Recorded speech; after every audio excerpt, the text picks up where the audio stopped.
নমস্কার বন্ধুরা, ফুডি রিম্পা লাইফস্টাইলে আমি আর একটা নতুন ভিডিও নিয়ে চলে এসেছি। এটা হচ্ছে ফুলকপির কোরমা, আর এটা সম্পূর্ণ নিরামিষ বানিয়েছি আমি। আর এর জন্য ফুলকপি আলু আমি এখানে নুন আর হলুদ দিয়ে হালকা একটু ভাপিয়ে নিয়েছিলাম। তারপর একটা পেস্ট বানিয়েছি, এই যে আদা আর টমেটো, গোটা জিরে, শুকনো লঙ্কা দিয়ে। আর একটা পেস্ট বানিয়েছিলাম বাদাম, কাজু বাদাম, পোস্ত, কাঁচা লঙ্কা দিয়ে একটা পেস্ট বানিয়েছিলাম।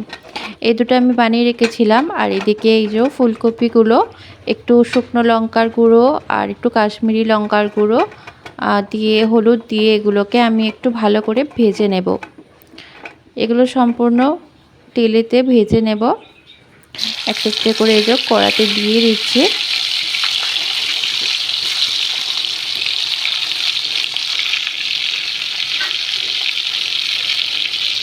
এগুলো খুব বেশি একদম ভাজার দরকার নেই, এগুলো হালকা ভাপানো আছে, তো একটু লাল লাল করে আমি ভেজে নেব। এই যে দেখো আমার ভাজা হয়ে গেছে, এগুলো আমি এরপর তুলে নেব। তারপর আমি আলুগুলো ভেজে নেব একটা একটা করে ওই তেলের মধ্যে।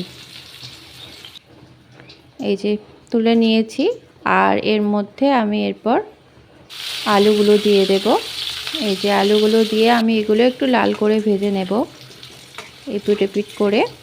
এগুলো আমি পুরোপুরি সেদ্ধ করিনি, এগুলো হালকা সিদ্ধ করেছিলাম। ভালো করে উল্টে পাল্টে ভেজে নিয়েছি, তারপর এগুলো আমি তুলে নেব।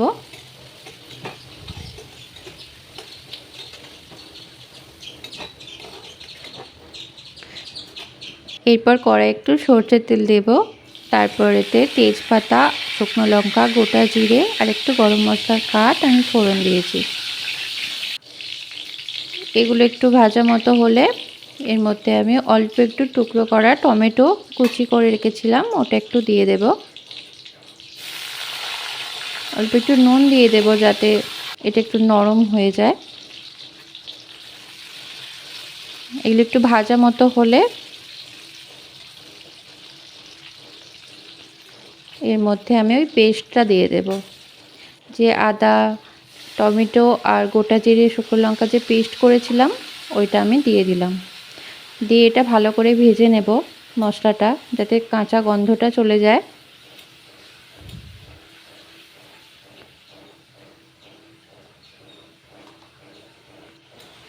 এই যে দেখো মশলাটা পুরোপুরি ভাজা হয়ে গেছে, তেলটা উপর থেকে ছেড়ে দিয়েছে।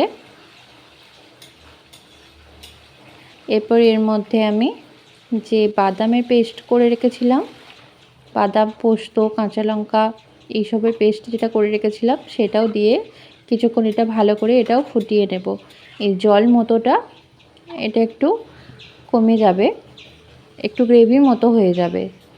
আর এই যে নুন, চিনি স্বাদ মতো আমি দিয়ে দিয়েছি, দিয়ে এটা ভালো করে মিক্সড করে নিচ্ছি। এটাও ঢাকা দিয়ে কিছুক্ষণ ফুটতে দেব। এই দেখো অনেকটাই চাপ মতো হয়ে গেছে।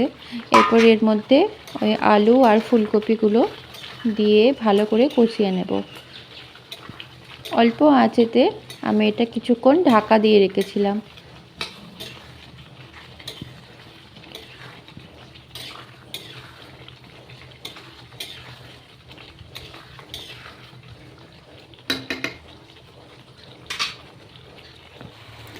এই যে অনেকটাই কষানো হয়ে গেছে, অনেকটাই শুকনো মতো হয়ে গেছে, এটা ভালো করে কষিয়ে নেব। তারপর এর মধ্যে আমি জল দিয়ে দেব আর একটু ভালোভাবে সিদ্ধ হওয়ার জন্য। এই যে আমি এখানে 1 গ্লাস মতো জল দিয়েছিলাম, বড় গ্লাসের 1 গ্লাস মতো জল দিয়ে দিয়েছিলাম। আর উপরে যেগুলো আমি এগুলো কাসুরি মেথি দিয়েছিলাম, কারণ নিরামিষ তরকারিতে কাসুরি মেথি দিলে গন্ধটাও ভালো হয় আর খেতেও ভালো লাগে। এই যে আমি ঢাকা দিয়ে দিলাম, আর এটা শুকনো করে নামিয়ে নেব। তো ভিডিওটা কেমন লাগলো প্লিজ কমেন্টে জানাবেন, আর ভালো লাগলে চ্যানেলটা অবশ্যই সাবস্ক্রাইব করবেন।